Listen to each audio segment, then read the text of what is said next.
সবাই আশা করছি সবাই অনেক ভালো আছেন। আজকে আমি আপনাদের সঙ্গে একটা হিজাব ব্রোচ শেয়ার করব। তো এটার জন্য প্রথমে কার্ডবোর্ড কেটে নিতে হবে গোল করে, তারপর এটার মধ্যে মিরর বসাতে হবে। তা আমি এখানে গ্লু দিয়ে মিররটা বসিয়ে নিব কার্ডবোর্ডের মধ্যে। এরকম ভিডিও পেতে আমার চ্যানেলটিকে অবশ্যই সাবস্ক্রাইব করে রাখবেন আর পাশে থাকা বেল বাটনটি ক্লিক করে রাখবেন যাতে আমার ভিডিও সকল নোটিফিকেশন আপনি পেয়ে যান।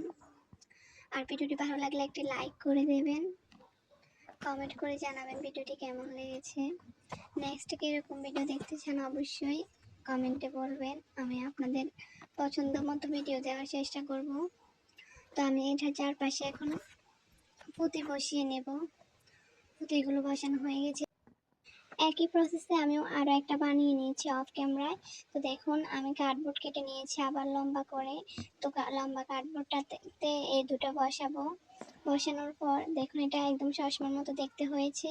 তো আমি এটার পিছনে একটা সেফটি পিন লাগিয়ে নেব গ্লু দিয়ে, তাহলে একটা হিজাব ব্রোচ তৈরি হয়ে যাবে। তো কেমন লেগেছে আমার আজকের ভিডিও কমেন্ট করে জানাবেন, ভালো লাগলে একটি লাইক করবেন। আল্লাহ হাফেজ।